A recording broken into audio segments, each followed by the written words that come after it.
Esta presentación del día de hoy básicamente se asocia no solo con los distintos, ¿cierto?, el análisis de las distintas estrategias de intervención, sino que también con un pequeño análisis relativo a estas características globales que marcan, ¿cierto?, esta manifestación clínica, estas manifestaciones clínicas asociadas, ¿cierto?, a la presencia de esta enfermedad.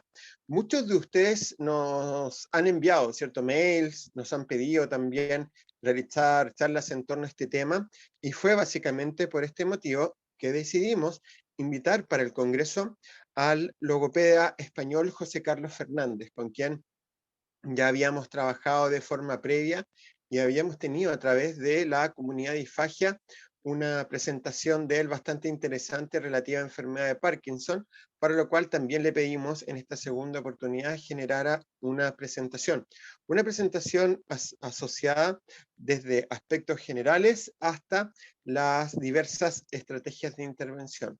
En esta oportunidad, el día de hoy, estaré yo conversando acerca de la enfermedad de Parkinson y vamos a revisar algunas características bastante interesantes. Dentro de ellas, estos componentes asociados a las alteraciones subcorticales, ¿sí?, estas alteraciones subcorticales y sus posibles manifestaciones clínicas. Es bastante interesante verlo también desde este punto de vista, ya que las manifestaciones clínicas que vemos en la enfermedad de Parkinson también pueden manifestarse por otros subtipos de etiología. Y esto también es interesante, ya que se tienden a presentar signos clínicos bastante similares con estas alteraciones a nivel subcortical, específicamente aquellas vías dopaminérgicas que tienen que ver con la sustancia negra y que generan estas manifestaciones tan particulares, las cuales se evidencian y se caracterizan tanto por alteraciones en el tono muscular, con la presencia de rigidez, alteraciones posturales, alteraciones a nivel del sistema estomatognático, alteraciones a nivel del habla y la deglución desde nuestra perspectiva, pero también desde una caracterización macro con manifestaciones clínicas anexas, las cuales son bastante interesantes de analizar, las cuales veremos desde este análisis macro el día de hoy y pasaremos, ¿cierto?, de forma posterior a este análisis particular al área de deglución. Vamos a pasar a la siguiente imagen. Un aspecto interesante es que específicamente los ganglios de la base y sus vías de interconexión, es decir, sus aferencias, tienen directa relación con estas manifestaciones clínicas asociadas, ¿cierto?, a estos subtipos de alteraciones hipocinéticas. ¿Por qué? Básicamente porque las aferencias o dentro de estas aferencias, los ganglios basales tienen vías de interconexión con la sustancia negra a través de estas vías dopaminérgicas, es decir, la dopamina es la que regula esta transmisión de información, generando, ¿cierto?, una vía que va a posibilitar, ¿cierto?, esta acción conjunta, se comunica con la corteza cerebral y propicia, ¿cierto?, la instauración y la facilitación de estos movimientos originados en la corteza motora primaria. Debemos recordar que los ganglios de la base y todas estas estructuras funcionan como mecanismos de refinación de los movimientos.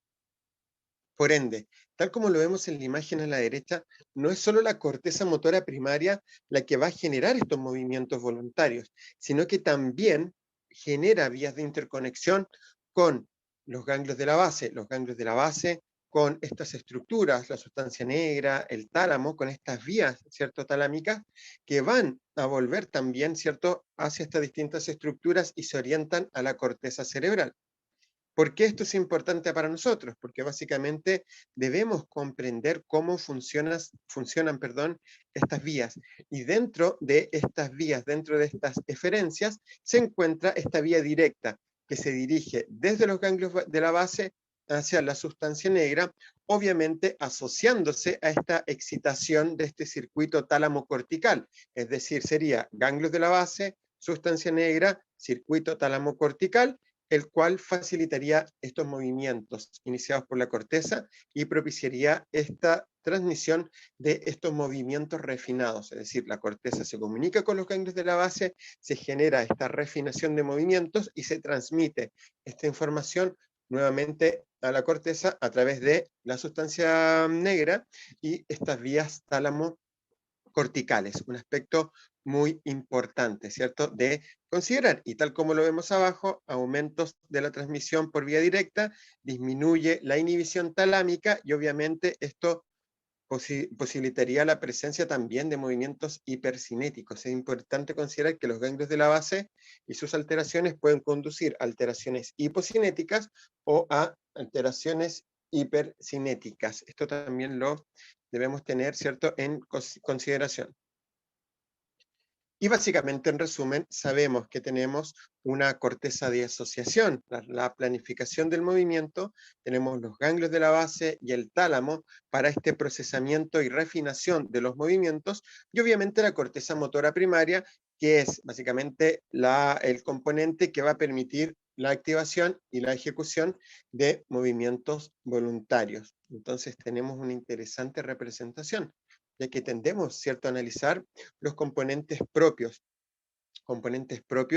de la ejecución voluntaria de movimientos. Este sistema, ¿cierto?, sistema piramidal. Tenemos componentes de la motoneurona superior que se relacionan con la generación y la mantención del tono muscular, de la respuesta refleja y movimientos, ¿cierto?, involuntarios, los movimientos reflejos, los cuales se denominan vía de activación indirecta. También forma parte de la motoneurona superior y son componentes extrapiramidales. Analizamos de forma separada los ganglios de la base, analizamos de forma separada el cerebelo y de forma separada la motoneurona inferior. Pero un componente muy importante es que estas estructuras tienen interrelaciones. Y acá es donde empezamos a ver cómo se interrelacionan, cómo se generan estas vías de control, dentro de las cuales las vías, ¿cierto?, y los componentes dopaminérgicos de la sustancia negra son, ¿cierto?, los que se asociarían a esta manifestación clínica, a la enfermedad de Parkinson, por disminuciones, ¿cierto?, en la dopamina, las cuales, ¿cierto?, se tienden a asociar. Acá lo estamos viendo desde este punto de vista general, tanto la enfermedad de Parkinson como otros tipos de etiología que cursan con alteraciones, ¿cierto?, subcorticales, se asociarían a alteraciones, una incidencia sobre la musculatura, ¿cierto?, que va a caracterizarse como la rigidez, la cual involucraría esta incidencia global sobre la musculatura a nivel de todo nuestro cuerpo, el músculo esquelético de todo nuestro cuerpo, incidiendo sobre estas manifestaciones clínicas, la rigidez, este hipertono, ¿cierto?, asociado, ¿cierto?, denominado rigidez, presenta como características la incidencia global sobre toda la musculatura. Por eso se genera este signo de rueda dentada, se generan restricciones en el movimiento y disminuciones en la velocidad de ejecución. Algo que ya veremos genera también una incidencia directa sobre los mecanismos asociados a la dilución. Y desde el punto de vista de los patrones de movimiento, comienzan a integrarse otros subtipos de manifestaciones clínicas, como la cinesia, la bradicinesia, la hipocinesia y la taquicinesia, que vamos a ver son muy importantes en términos de las manifestaciones clínicas que conocemos para la enfermedad de Parkinson. Vamos a analizar, ¿cierto?, los componentes siguientes. Desde un punto de vista macro, la rigidez es bastante interesante, ya que es una manifestación clínica que primero debemos distinguir de la espasticidad. La espasticidad, por los mecanismos, ¿cierto?, que se ven alterados, tienden a conducir a hipertonía e hiperreflexia. En cambio, la rigidez tiende a verse manifestado con una manifestación única a nivel de la hipertonía, ¿cierto? Se tiende a activar esta musculatura. La rigidez tiende a relacionarse con aumentos en el tono muscular. Y a diferencia de la espasticidad, que tiene una incidencia más bien focal en términos de que la espasticidad tiende a presentar hipertonía en un grupo muscular determinado, con inhibición de sus antagonistas, en el caso de la rigidez, esta incidencia es global. Todos los músculos van a evidenciar este patrón de aumento de tono muscular, por eso se genera este signo de rueda dentada, se altera esta relación agonista-antagonista, generando estos aumentos de tono, ¿cierto?, que van a estar propiciados por este aumento de tono global y esta apertura o cierre va a tender, ¿cierto?, a ser mediada por este mecanismo de rueda dentada. Esto evidencia una alteración en estos mecanismos de regulación de agonismo-antagonismo, los cuales van a estar evidenciando este aumento del tono muscular. Por esto, la rigidez es importante, porque, tal como le dice su nombre, si tenemos rigidez, vamos a restringir la acción de estas unidades funcionales que tienen directa relación con la ejecución de la deglución y del habla.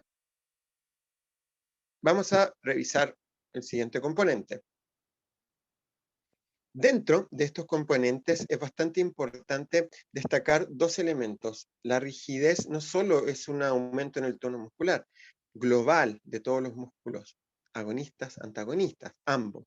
No solo restringe el movimiento, no solo tiene relación con estos patrones restrictivos, sino que también tiende a manifestarse en todos los usuarios, incluyendo los usuarios con la enfermedad de Parkinson, con esta manifestación, ya sea progresiva o aguda, de molestias y dolor asociados a estos patrones de activación o de aumento de tono muscular, los cuales tienden a ser bastante característicos en musculatura, ¿cierto?, más grande, con más masa, más potentes, como los músculos, ¿cierto?, trapecios en sus ramas descendentes, ¿sí?, es una molestia común referida a estos usuarios, y musculatura cervical, sobre todo la musculatura cervical anterolateral, músculo esternocleidomastoideo, por ejemplo.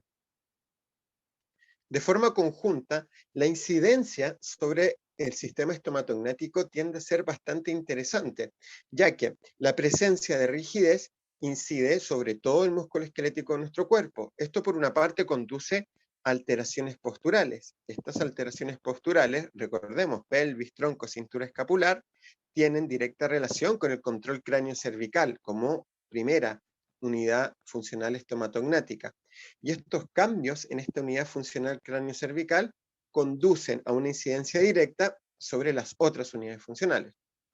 Al menos desde este punto de vista, esta interrelación generaría alteraciones a nivel del sistema estomatognático y por ende incidirían sobre la deglución.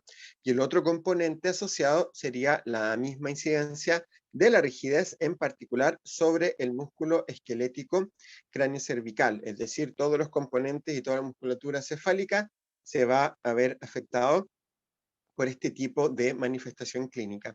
Es interesante desde este punto, ya que debemos, ¿cierto?, ser certeros en estas definiciones. Por una parte, tenemos etiologías que cursan con manifestaciones agudas que tienden a presentar cierta resolución en el tiempo, y por otra parte tenemos esta alteración neurodegenerativa, que es la enfermedad de Parkinson, que va a ir evolucionando, ¿cierto? Va a ir en una progresión donde se van a ir manifestando con el tiempo estos signos, con una incidencia progresiva de estas manifestaciones clínicas. Y es por esto que estas alteraciones en la enfermedad de Parkinson van a incidir progresivamente sobre el tono muscular, ¿cierto?, global, manifestando la rigidez, sobre las unidades funcionales asociadas al control postural y sobre las unidades funcionales estomatognáticas. Esto para nosotros es de trascendental importancia, ya que a largo plazo inciden sobre los componentes estomatognáticos, generando estos patrones, ¿cierto?, de rigidez, de restricción del movimiento, de ciertas alteraciones en la interacción de agonistas y antagonistas, y de esa forma, de forma obvia, van a incidir sobre los distintos componentes, ciertos fisiológicos y biomecánicos relativos a la deglución. Por ende, la intervención de deglución no solo debiera ser deglutoria. Miremos acá en la imagen, trastornos motores del habla asociados a estos componentes, obviamente se van a asociar a estas limitaciones. Y por ende, la intervención, ya sea de habla o de deglución, va a tener directa relación con una primera regulación, estabilización del tono muscular, estabilización de estas unidades funcionales, ¿cierto?, tanto de control postural como estomatognáticas, y obviamente la potenciación del control funcional estomatognático para favorecer el trabajo directo de habla o de deglución. Esto es bastante importante también. Y para esto debemos manejar todos los componentes, ¿cierto?, neuromusculares alterados, todas las manifestaciones clínicas, manejar estrategias de intervención neuromuscular que tiendan a asociarse al favorecimiento en el rendimiento, es decir, regulación del tono muscular mediante estrategias de intervención como la vibración de baja frecuencia, la electroestimulación tipo TENS, como el vendaje neuromuscular, como el uso de termoterapia, el calor, que tiende a inhibir estas molestias, este dolor, y tiende también a inhibir el tono muscular, favoreciendo la ejecución funcional en términos de la interacción de las cadenas musculares de control y la potenciación del rango de movimiento, la velocidad de ejecución. Tenemos una interrelación interesante entre estos componentes y el trabajo en paralelo, ¿cierto? Que va a estar asociado a la intervención directa de deglución. Tienen una ejecución en paralelo y requerimientos en paralelo, los cuales, en términos de la enfermedad de Parkinson, han reflejado ser bastante interesantes en términos de la intervención. En etapas iniciales, donde tenemos manifestaciones más leves, podemos regular el tono muscular, el cual tiende a estabilizarse en etapas iniciales, y comenzar a trabajar con estrategias de fortalecimiento muscular. Esto es interesante porque etapas posteriores, cuando ya hay una mayor progresión de los signos clínicos, probablemente las estrategias de intervención neuromuscular centradas en el fortalecimiento, es decir, en la instauración de estos patrones de contracción, ¿cierto?, que favorezcan la potenciación muscular, podrían no ser tan útiles, ya que se tendería a favorecer la instauración de esta respuesta, de este patrón de respuesta asociado, ¿cierto?, a el aumento del tono muscular, tal como lo definíamos en las características de la rigidez.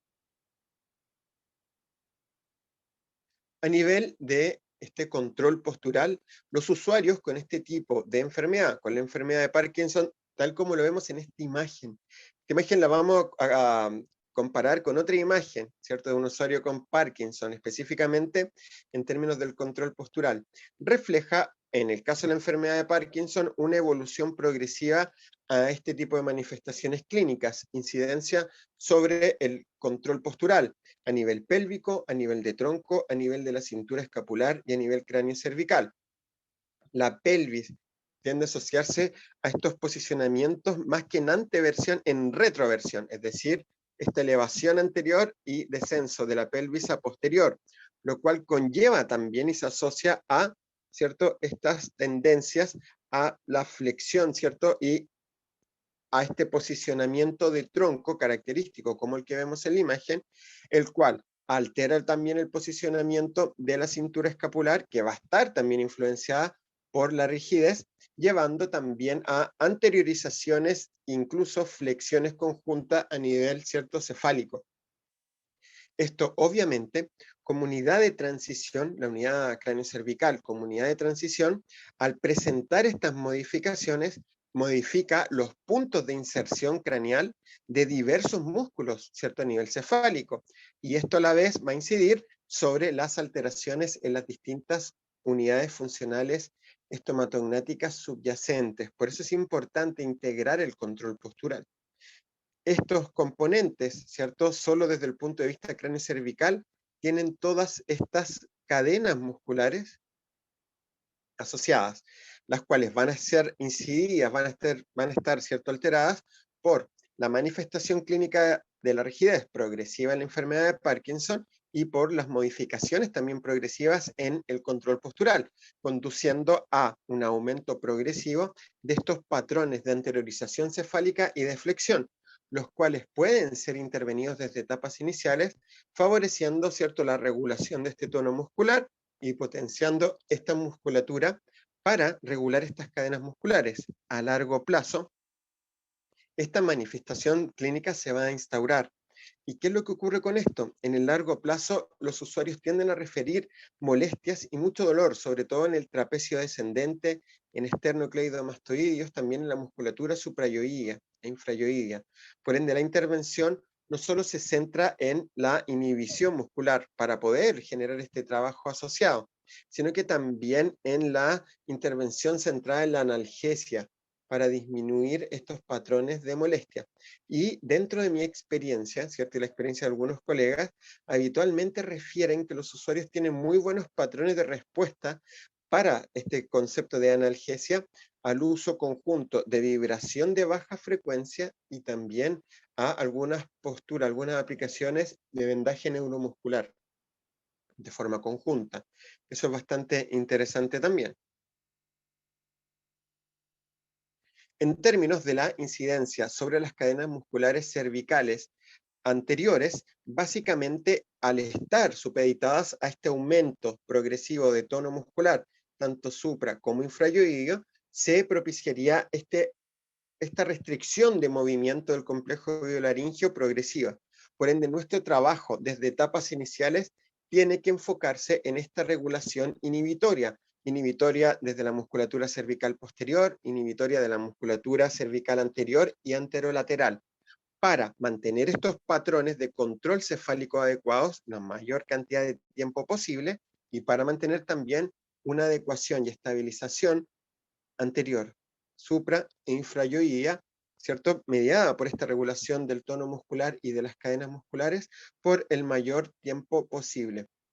Y es acá donde estrategias de intervención neuromuscular, centradas en el hecho de que la rigidez tiende a manifestarse, ¿cierto? Como este aumento de tono muscular, tanto supra como infrayoideo, debiera orientarse este trabajo a, en etapas iniciales, regular el tono muscular, es decir, inhibir para mantener, ¿cierto? Esta estabilización de la cadena de estos agonismo-antagonismo existente entre la musculatura suprayoidea anterior y la musculatura infrayoidea, y a la vez para, mediante esta estabilización, propiciar mayores rangos de movimiento y propiciar también este trabajo conjunto, ¿cierto?, con otros subtipos de estrategias.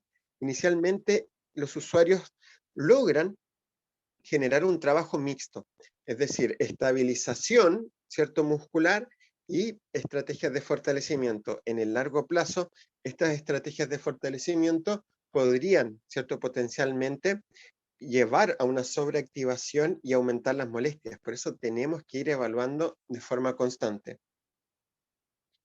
Una característica que se repite a nivel, ¿cierto?, de la unidad iolingual, donde estos patrones de funcionamiento y control funcional lingual tienden a verse alterados por diversos motivos. Desde un punto de vista macro, temblor en reposo a nivel de la lengua y con la evolución de la enfermedad de Parkinson, se empiezan a evidenciar signos de rolling o movimientos linguales involuntarios, los cuales interfieren con la ejecución de glutoria del habla y que a la vez va a manifestarse de forma conjunta con la rigidez de toda la unidad iolingual, incluyendo la musculatura infrayoidea.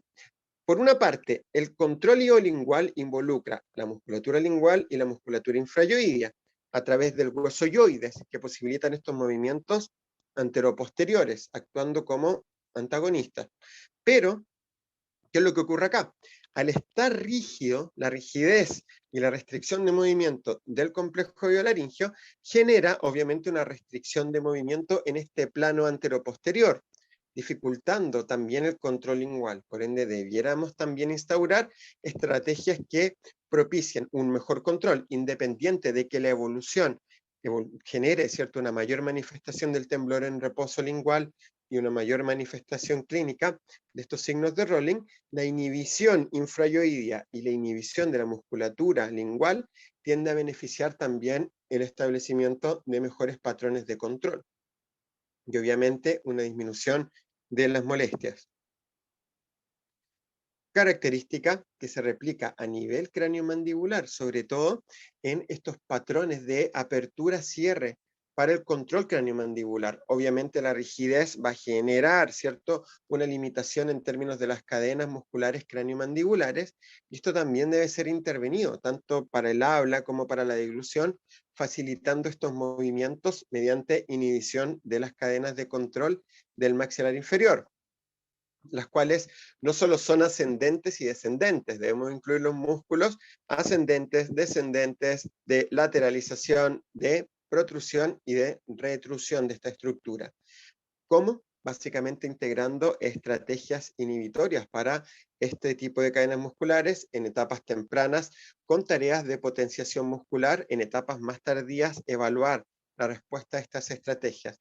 ¿Por qué debemos potenciar? En algún punto inicial, porque básicamente estos patrones de fortalecimiento muscular y de potenciación, que obviamente llevan a un nivel, ¿cierto?, de potenciación mediante aumentos de las contracciones, etcétera, se pueden, ¿cierto?, realizar en etapas iniciales. Esto disminuye la debilidad y retrasa la aparición de esta debilidad muscular asociada a la presencia de la hipertonía asociada a la rigidez. Por ende, es importante establecer de forma muy precisa el estadio en el cual se encuentra el usuario en términos de estas manifestaciones clínicas. Acá tenemos una imagen muy importante. El control del maxilar inferior, el control iolingual, el control del complejo iolaringio dependen de los patrones de interacción y de tono muscular de la musculatura suprayoidea anterior y suprayoidea inferior, obviamente la suprayoidea posterior también.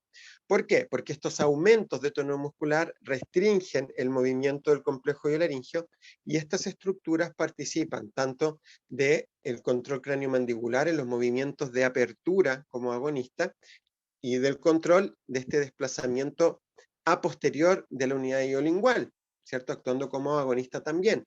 Si tenemos aumento de tono, si tenemos rigidez, si tenemos restricción de movimiento y menor ejecución de estos patrones de movimiento, vamos a incidir sobre el control de estas estructuras. Y un aspecto importante, la rigidez, ¿cierto? Ya en un nivel más importante en términos de la manifestación, va a generar un menor patrón de desplazamiento y una menor velocidad de desplazamiento del complejo iolaringio durante la respuesta refleja asociada a la etapa faríngea. Un aspecto muy importante de considerar. Aspectos que también se van a evidenciar a nivel de la musculatura facial, ¿cierto? Esta imagen que tenemos acá refleja un poco las manifestaciones clínicas propias de usuarios con enfermedad de Parkinson, que tienden a tener o a reflejar esta tensión muscular de forma bastante característica, ¿cierto? Sobre todo muy notoria en usuarios de la tercera edad. Y obviamente también esta incidencia va a verse reflejado en el rango de movimiento, velocidad de movimiento y los patrones de movimiento relativos a la unidad velofaringia, la cual también va a evidenciar estos patrones de rigidez, incidiendo sobre el habla, incidiendo también en algún minuto sobre la deglución. Por ende, vamos integrando ya la enfermedad de Parkinson como unidad de estudios. Obviamente es una alteración neurodegenerativa, todos ya sabemos que en neurodegenerativa se alteran estas vías dopaminérgicas, esta vía directa, ¿cierto? Que sería una eferencia de los ganglios de la base que involucran a la sustancia negra, que es donde se genera esta degeneración, ¿cierto? De las neuronas y obviamente asociadas a esta disminución de la dopamina con alteración de estas vías dopaminérgicas que dificultan también esta información, este envío de información a través de las vías tálamo-corticales hacia la corteza motora primaria. Este subtipo de alteración es bastante interesante. En la actualidad se habla, ¿cierto?, de una prevalencia, ¿cierto?, a nivel internacional, presentando, ¿cierto?, por lo menos unos 8 millones a 10 millones de personas que presentan la enfermedad de Parkinson, los cuales se espera hacia, también representado por la OMS, se espera la presencia de unos 12 millones de usuarios, ¿cierto?, con enfermedad de Parkinson para los próximos 10 años, presentando, refiriéndose en muchas publicaciones, una presencia, una prevalencia de trastornos de la deglución en un 50 a un 80% de estos usuarios. Por eso es interesante también incluir, ¿cierto? Y manejar este subtipo de información para también conocer cómo son estas manifestaciones clínicas. Debemos recordar que esta progresión obviamente involucra distintas características que vamos a estar, ¿cierto?, revisando en las imágenes posteriores y que obviamente nos conducen a un requerimiento bastante interesante de los patrones de evaluación. Tenemos que estar muy atentos a los estadios en los cuales se encuentra este usuario, a la evolución y a las manifestaciones clínicas, donde más que saber de memoria qué es lo que este usuario, ¿cierto?, estaría presentando por cada estadio, debemos utilizar esto más como una herramienta de referencia, centrándonos también en la evaluación particular de cada sujeto y de sus patrones de evolución,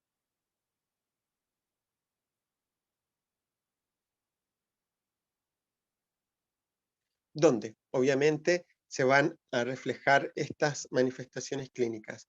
El temblor en reposo, incidencias musculares, incidencia en los patrones de movimiento. Debemos recordar que inicialmente un alto número de usuarios tiende a reflejar una presencia, una incidencia inicial unilateral, con manifestación progresiva con el paso del tiempo hacia estos componentes bilaterales, con cambios y manifestaciones clínicas en términos de la rigidez, con una incidencia sobre los mecanismos de control postural global y sobre los mecanismos de control estomatognático,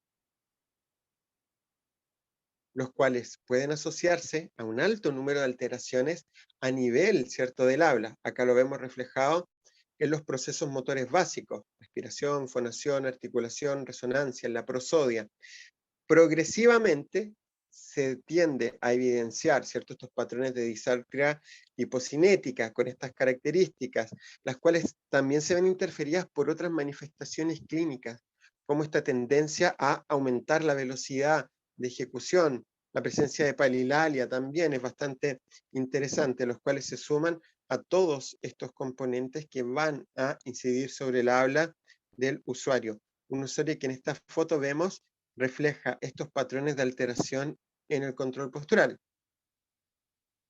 y que en términos de la deglución puede ser, ¿cierto?, analizado desde dos grandes puntos de vista.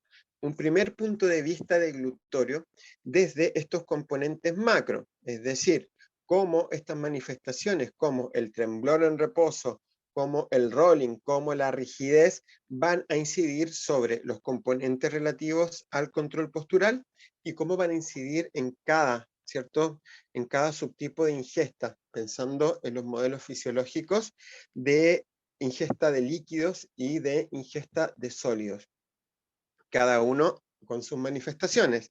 ¿Qué es importante acá?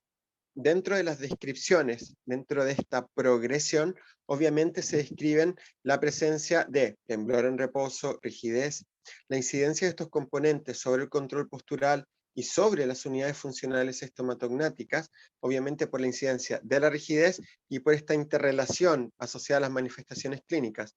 Las alteraciones de control postural inciden sobre el control cráneo cervical y esto a la vez incide sobre las otras unidades funcionales estomatognáticas, y la musculatura también por sí sola va a manifestar esta incidencia progresiva de la rigidez. Obviamente a esto se suman los movimientos de rolling lingual, el temblor en reposo lingual, la restricción de movimientos progresiva, la presencia de aspiraciones predeglución por estas mismas alteraciones a nivel lingual. Vamos a ver que existen patrones de contracción alterados, esta desregulación, esta disfunción a nivel de la función de agonistas antagonistas tienden a generar la necesidad de enlentecer los movimientos que se ven a la vez afectados por la rigidez, con estos patrones de disminución del rango de movimiento, pero que también conllevan esta ejecución de degluciones y de contracciones fraccionadas, las cuales tienden a reflejar esta dificultad en la ejecución y que a la vez van a estar reflejados en la presencia de una menor velocidad de tránsito que va a incidir sobre el tránsito oral, mayores tiempos de tránsito oral y mayores tiempos de tránsito a nivel faríngeo. Esto también es bastante importante, ya que sumado a los residuos, generan una presencia de posibles aspiraciones tanto antes, durante o después de la deglución, que es un aspecto que debemos considerar y que debemos estar evaluando de forma constante por esta tendencia a ser, ¿cierto?, un cuadro neurodegenerativo y progresivo, por esta tendencia a ir presentando de forma progresiva cada vez más signos clínicos asociados a esta alteración. Se describe también la presencia de, ¿cierto?, por esta incidencia sobre el tono muscular, la presencia de cialorrea, características como la serostomía también, la hiposmia, alteraciones a nivel del olfato, y la disgeusia, es decir, este componente bastante extraño y poco frecuente, alteraciones en la sensación, ¿cierto?, gustativa, esta sensación de mal sabor, Muchas veces se describe este sabor metálico y a la vez acompañado de ardor y de dolor en algunos casos, por lo cual esto también debiera considerarse y también debiera ser intervenido.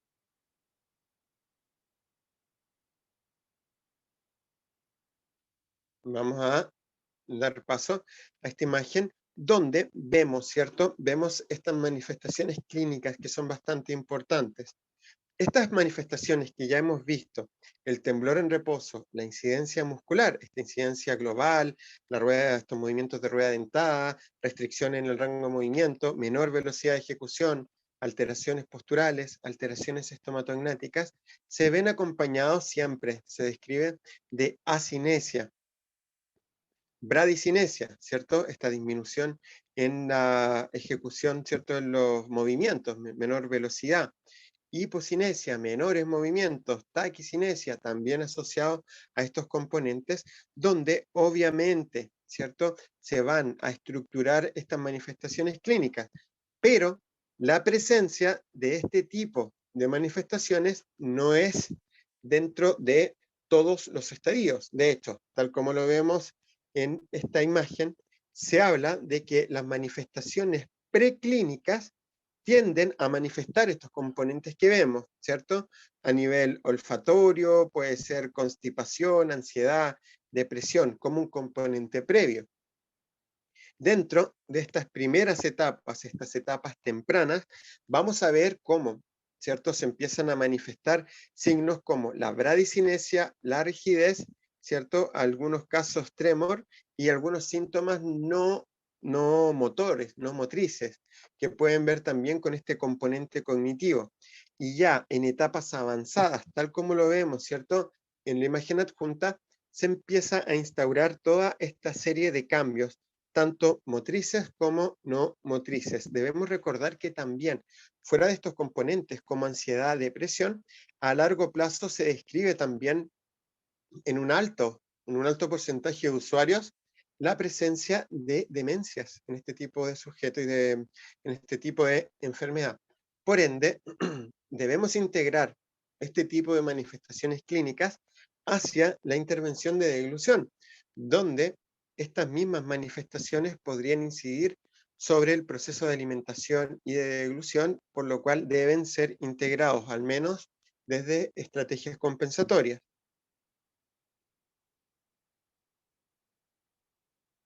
En términos de la intervención, es bastante interesante también cómo podemos, ¿cierto? Aquí ya entrando ya netamente en el concepto y en las características de la deglución. ¿Qué podríamos hablar de forma inicial en términos de la evaluación? La evaluación de estos usuarios obviamente presenta como características un primer análisis centrado en la frecuencia. La frecuencia de evaluaciones debe ser constante. Debe considerar obviamente estos protocolos altamente específicos que incluyan tanto los requerimientos a nivel de los distintos componentes a evaluar, como por ejemplo componentes también estructurales, componentes funcionales, a nivel global, el examen físico, evaluación de pares craneales y también la evaluación directa de deglución, estableciendo cuáles son las manifestaciones clínicas y cómo inciden sobre el rendimiento deglutorio. En esta evaluación se debe incluir el control postural, se debe incluir de forma macro los componentes propios de la función estomatognática. Cada unidad funcional estomatognática, cada componente muscular asociado a ella, de forma particular, la presencia de rigidez y su incidencia sobre las cadenas musculares de control y sobre el control funcional estomatognático de forma particular, no a nivel funcional de glutorio o no a nivel del habla, que sería algo más específico. Y junto con esto, debemos integrar algunas características propias de la deglución, es decir, cómo estas manifestaciones se asocian a alteraciones a nivel de glutorio. ¿Qué sería lo conveniente acá? Evaluar por modelo el modelo para la ingesta de líquidos, modelo para la ingesta de sólidos, analizar, ¿cierto?, las manifestaciones clínicas y cómo esta incidencia va a hacer, ¿cierto?, o va a afectar cada uno de los componentes, modelo para ingesta de líquidos, etapa preparatoria oral. Pero a nivel de la etapa preparatoria oral, recordar que existen muchos componentes o subcomponentes fisiológicos que se van a ver afectados por la rigidez, por la restricción en el rango de movimiento, por la restricción en la velocidad. Veamos un ejemplo. Modelo para la ingesta de líquidos, etapa preparatoria oral, su función macro, la función objetivo, es la contención anterior, pero para esto requerimos de estabilización de los patrones de cierre anterior por el auricular de los labios, lateral por el buccinador, estabilización en reposo del maxilar inferior, que sabemos va a verse afectado por este tipo de manifestación clínica, como la rigidez, y también la presencia de un adecuado control iolingual que posibilite la elevación de la base y el descenso del ápice. Esto involucra también la musculatura infraoyoidea.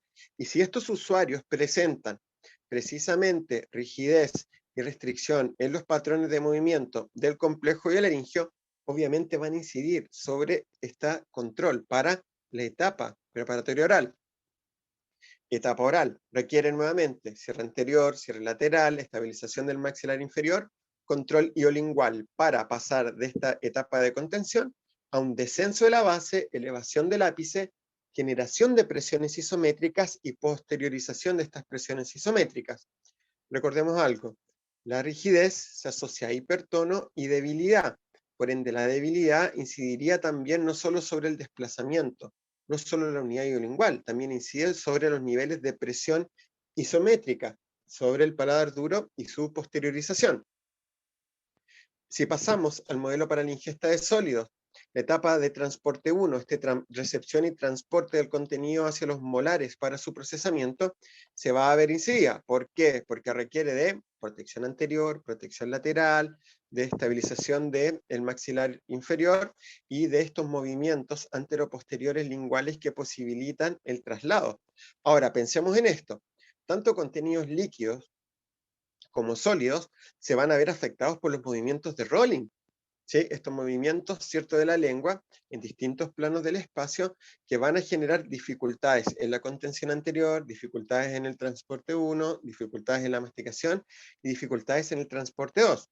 Etapa de procesamiento sería la segunda etapa que requiere de cierre anterior, cierre lateral, de este control cráneo-mandibular que se va a ver alterado por la rigidez, manifestando esta menor velocidad, este menor rango de movimiento, y que obviamente en este paso hacia la propulsión puede generar también, dentro de la misma etapa de procesamiento, por los movimientos de rolling, pasos a posterior, ¿cierto?, que podrían generar un mayor riesgo aspirativo, y también en esta transición hacia la propulsión se tienden a manifestar los mismos componentes que hemos descrito para la ingesta de líquidos.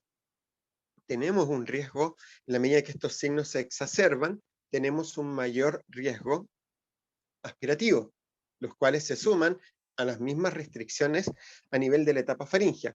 Por la rigidez, por las alteraciones estomatognáticas, se va a manifestar esta alteración en las cadenas de control estomatognático de las distintas unidades funcionales involucradas. La restricción de movimiento, la rigidez, incide sobre esta respuesta refleja, con un menor rango de movimiento de sus distintos componentes y con una velocidad de ejecución menor.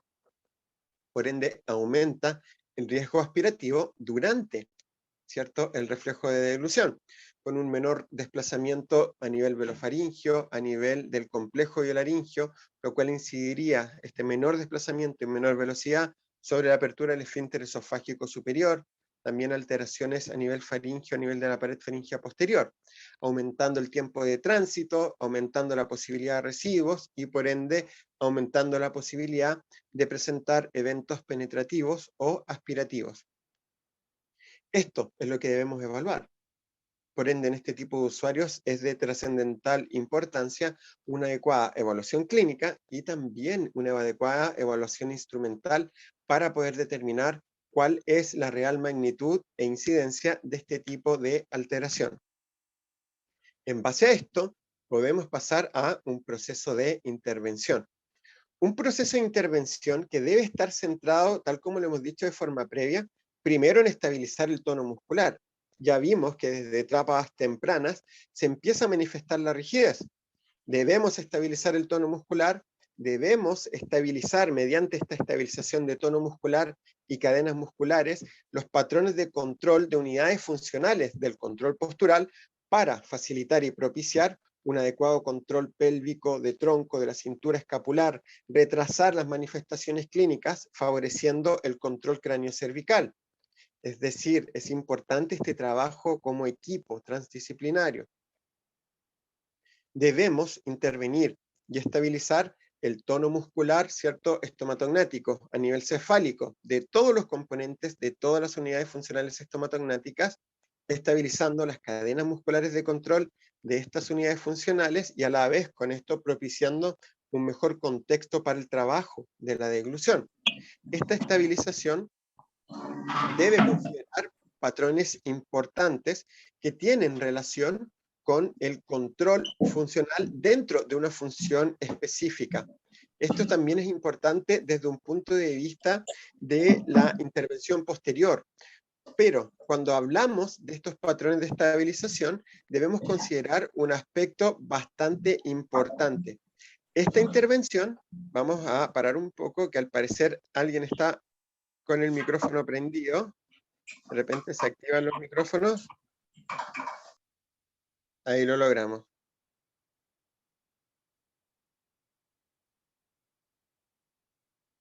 Ahora sí. Estos patrones, ¿cierto?, de intervención asociados a estos componentes musculares, a la rigidez, incluso a las molestias, al dolor, para propiciar un mejor control muscular, mayor rango de movimiento, mejor interacción entre agonistas y antagonistas, mejor control de unidades funcionales, van de la mano de nuestra capacidad de utilizar estas estrategias de intervención neuromuscular. Acá es donde entramos en discusión. ¿Cómo puedo inhibir este tono muscular?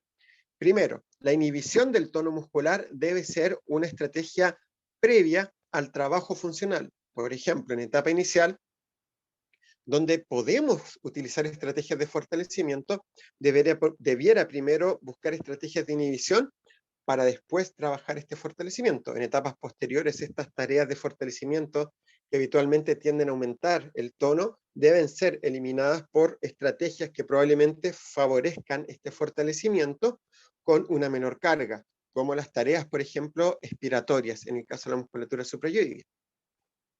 Por ende, ¿qué estrategias tenemos para esto? Regulación del tono muscular mediante electroestimulación, pero primordialmente electroestimulación tipo TENS, que nos lleve a esta inhibición. Debemos utilizar vibración, pero vibración de baja frecuencia, bajo 80 Hz, que es la que se ha visto, genera estos patrones inhibitorios. Debemos recordar que la vibración de alta frecuencia sobre 80 Hz tiende a propiciar la activación muscular. Por ende, debemos manejar estos parámetros. Se ha visto una muy buena respuesta en los usuarios cuando están en estadios más tardíos, tienden a presentar una buena respuesta, específicamente en términos de una disminución, ¿cierto?, de estos patrones de molestia y de dolor con la vibración de baja frecuencia, y obviamente esto puede ser sumatorio con electroestimulación tipo TENS y con vendaje neuromuscular, donde aplicaciones a nivel de la porción descendente del trapecio, a nivel del esternocleidomastoideo y la musculatura infrayoidea, esta aplicación conjunta muscular inhibitoria, tiende a generar muy buenos patrones de respuesta. A esto se puede sumar también el uso de calor como estrategia de intervención para inhibir la masoterapia también. Por eso es importante manejar estas estrategias de intervención neuromuscular, y ya sea de forma posterior, ¿cierto?, o en paralelo, podemos trabajar también con estrategias, tanto de fortalecimiento muscular, como lo dijimos en un inicio, con una eliminación progresiva, teniendo y presentando esta tendencia a tareas de menor carga, o también ya con estrategias deglutorias, centradas en la deglución. Donde, ¿qué es lo que vamos a ver? En etapas iniciales podemos utilizar estrategias que favorezcan, ¿cierto?, esta deglución y que involucren tareas de fortalecimiento, pasando a componentes progresivamente que involucren esta menor carga. Nuestro objetivo entonces en etapas tempranas es regular el tono muscular, regular la interacción de las cadenas musculares de control, regular las unidades funcionales tanto globales de control postural global como estomatognáticas, también asociadas a esta estabilización utilizando estas estrategias de intervención neuromuscular, y también fortalecer la musculatura, porque debemos recordar tanto el hipotono como el hipertono a nivel macro, esto saliendo un poco de la enfermedad de Parkinson, cursan con debilidad, ambos. En este caso tenemos hipertono y por ende puede relacionarse a debilidad muscular. Nuestra tarea es regular el tono muscular y también por eso debemos fortalecer mientras sea posible para retrasar, ¿sí? Y para disminuir primero la velocidad de incidencia de la debilidad y retrasar este proceso donde la debilidad va a ser mayor. Una vez que yo tengo estos componentes, puedo pensar en otros tipos de estrategias. Puede ser de forma conjunta. Una muy buena estrategia, se ha visto, es la implementación de protocolos de higiene oral. Protocolos de higiene oral que han reflejado, ¿cierto?, en la evidencia una gran, ¿cierto?, incidencia sobre la disminución de alteraciones respiratorias. Por ende, en estos usuarios es muy importante trabajar con este componente. Se ha visto que existe una correlación directamente proporcional entre los patrones de patógenos orales versus los patrones de patógenos a nivel de la vía aérea. Mientras peor sea la higiene oral, mayores niveles de patógenos en la vía aérea vamos a tener y mayor riesgo de alteración respiratoria vamos a presentar. Por esto se han utilizado una gran cantidad, ¿cierto?, de recursos en la implementación de protocolos estandarizados de higiene oral, tanto en sistemas, ¿cierto?, clínicos hospitalarios como posteriormente a nivel ambulatorio, ¿cierto?, como puede ser en distintos tipos de alteración. La higiene oral es una estrategia muy interesante. Luego, los trabajos, ¿cierto?, a nivel de la intervención clínica, desde el punto de vista compensatorio, incluyen cambios posturales. El chin down, la flexión, ¿cierto?, y descenso del mentón, tiende a ser una estrategia bastante favorable para este tipo de usuarios. Debemos recordar un poco que este chin down, este descenso, favorece, aumenta el espacio vallecular. Entonces, tiende a favorecer que este paso a posterior sea un poco más seguro. Aparte de esto, el chin down tiende a favorecer también estos patrones de retracción lingual y de anteriorización de la pared faríngea posterior. Debemos recordar que la inversión epiglótica se relaciona con la instauración de la retracción de la base de la lengua que empuja hacia posterior a la epiglotis, la anteriorización de la pared faríngea posterior que desciende a la epiglotis y la elevación del complejo hialaringio. Por esto, ¿qué sería importante, por ejemplo, pensando en el cierre de la vía aérea, potenciar estos componentes? ¿Cómo los potencio? Con un mayor rango de movimiento, tanto lingual, de la pared faríngea posterior y del complejo hialaringio. Y acá es donde entra en juego mi capacidad de análisis. Si yo estabilizo la unidad asociada al complejo hialaringio, es decir, si estabilizo el tono muscular supra, el tono muscular infra, el complejo hialaringio va a tener un mayor, ¿cierto?, una mayor estabilización, mayor velocidad, mayor rango de movimiento. Si responde más rápido, la respuesta refleja va a ser más rápida. Y a la vez, si tiene más rango de movimiento, obviamente el mayor rango de movimiento tiene que ver primero con la estabilización del tono supra-infra. Al estabilizar el tono infra hay un mayor y mejor rango de movimiento lingual y por ende al liberar la unidad biolingual un mejor patrón de retroceso. Y obviamente al tener una mejor velocidad y un mayor rango de movimiento hiolaringio, este ascenso hiolaringio va a ser mejor.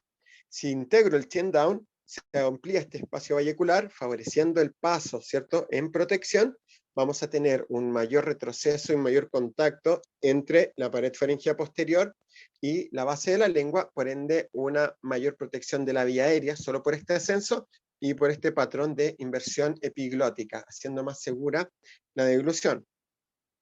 Desde el punto de vista del manejo de consistencia es donde tenemos también un punto bastante interesante. Primero, debemos manejar bien la IDDSI y sus niveles. Es lo que mayor recomendación, ¿cierto?, hemos encontrado hoy en día por diversos profesionales, y de forma conjunta debemos evaluar constantemente el rendimiento deglutorio, tanto de los subtipos de viscosidades y de consistencias, pero también desde el punto de vista del volumen. y la velocidad de presentación. Puede ser que progresivamente en esta evolución neurodegenerativa, el usuario pueda mantener, por ejemplo, una consistencia en un nivel en particular. Por ejemplo, puede mantenerse en ingerir contenidos líquidos nivel 2, de acuerdo a la idea de SI, pero podría presentar en esta progresión un declive en el rendimiento probablemente de contenidos de mayor volumen. Entonces, si yo solo considero grandes volúmenes, 5, 7, 10 ml o la ingesta desde un vaso, por ejemplo, la prueba del vaso de agua, que era tan tradicional, vamos a ver que estos usuarios probablemente no logren deglutir de forma, ¿cierto?, efectiva en algún minuto. Pero puede ocurrir también que en volúmenes menores, 5, 3 o 1 ml, sí logren tener un buen control. En este caso, también va de la mano con las manifestaciones clínicas, porque ya presentando estos movimientos de rolling, obviamente va a ser bastante difícil ir controlando estos contenidos y debiéramos favorecer contenidos que tengan o propicien un mejor control y un paso más lento hacia posterior. Interesante la interacción de este componente también con el chin down. Otro componente importante y habitualmente referido, modificaciones ambientales, recordemos, tienen muchas alteraciones no motrices, incluyendo alteraciones cognitivas o neuropsicológicas, incluyendo también la posible presencia de demencia en etapas tardías. Se habla aproximadamente de un 40% hasta algunos años atrás. Por ejemplo, en el libro Neurología para el logopeda, se hablaba desde un 40 a un 50%. Actualmente, esta proporción ha ido en aumento y debemos considerar este tipo de estrategias.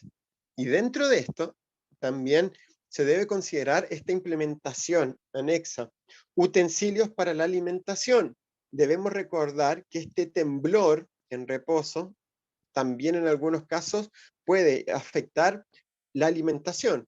Por ende, debemos tener utensilios que favorezcan este procedimiento, dentro de los cuales tenemos, por ejemplo, este dispositivo que es de creación y que tiene la patente bajo la empresa que conduce Google, creo que era, o Microsoft puede ser también.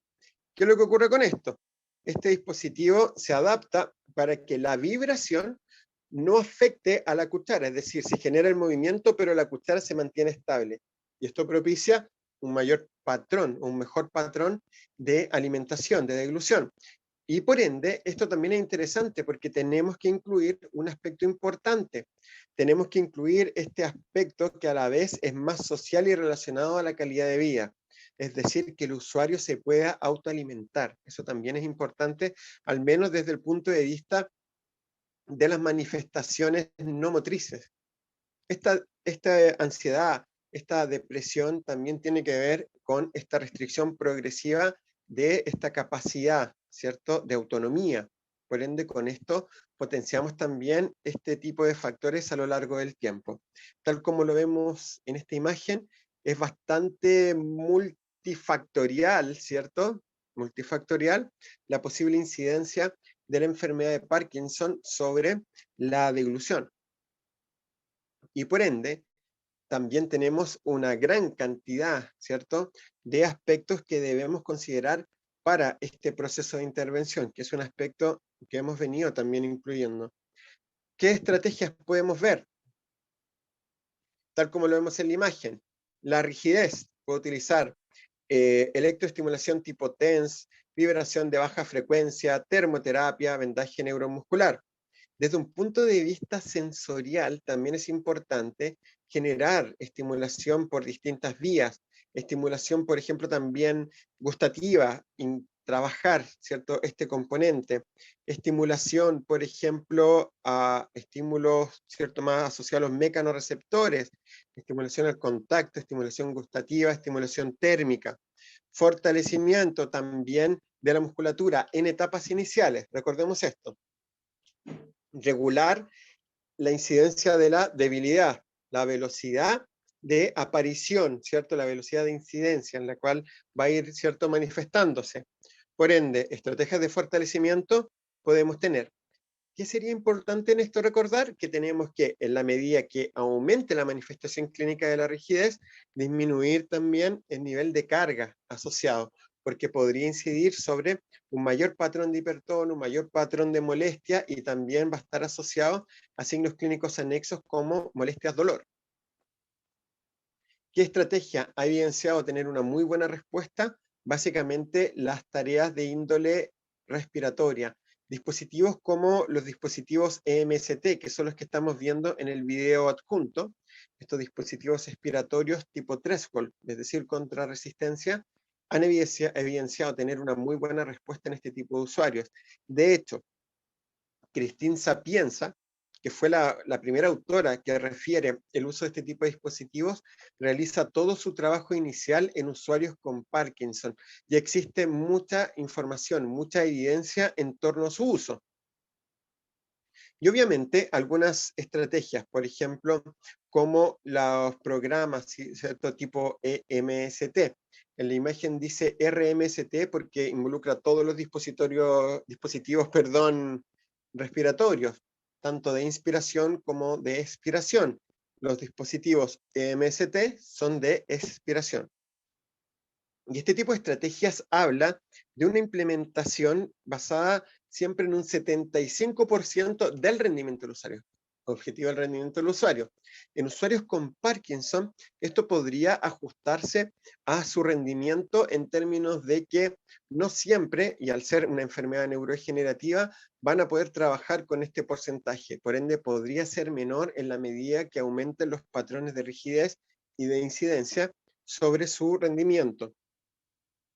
A nivel lingual, podemos trabajar esto, ¿cierto?, con estos dispositivos de inhibición de la musculatura lingual e inhibición infrayoidea, con regulación de la cadena supra e infrayoidea, para aumentar el rango de movimiento. Eso también es importante. Fortalecimiento suprayoideo, tenemos muchas estrategias. ¿Por qué fortalecer esta musculatura? Ya lo dijimos, porque en etapas iniciales se requiere de esta inhibición, pero a la vez conjunta con patrones de fortalecimiento para ir, ¿cierto?, abordando esta debilidad y retrasar esta evolución de la debilidad. Cuando ya los patrones de rigidez son mayores, obviamente estas tareas tienen que estar orientadas a una menor carga. Incluso a nivel de los ejercicios EMST, que no solo favorecen en términos de la tos, por ejemplo, y del manejo respiratorio, sino que también fortalecen la musculatura suprayoidea, se ha visto, ¿cierto?, que este tipo de estrategias pueden ser utilizadas con una menor carga haciendo ejercicios contra la resistencia del agua. Esto también tiene que ver con la implementación de las estrategias tipo Laxbox en este tipo de usuarios.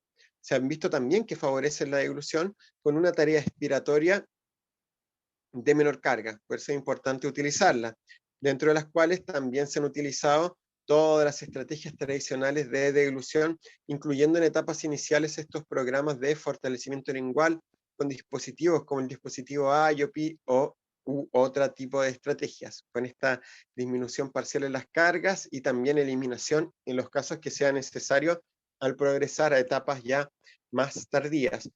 Otro aspecto interesante, Lee Silverman Voice Therapy, y también el uso de estrategias de biofeedback, que también constituyen elementos de intervención bastante interesantes para este tipo de usuarios. Por esto, dentro de estas características, hemos considerado también la participación de profesionales, ¿cierto?, en nuestro congreso para abordar esta temática. Obviamente el profesional a cargo de esto, que es José Carlos Fernández, es un logopeda español que tiene un amplio conocimiento en la enfermedad de Parkinson y que tiene una visión bastante interesante, bastante completa en términos de este tipo de intervención. Por este motivo, ¿cierto? También los estamos dejando invitados para también ver información bastante actualizada en términos de la enfermedad de Parkinson, sus manifestaciones clínicas y sobre todo los procesos y los componentes asociados a la evaluación e intervención.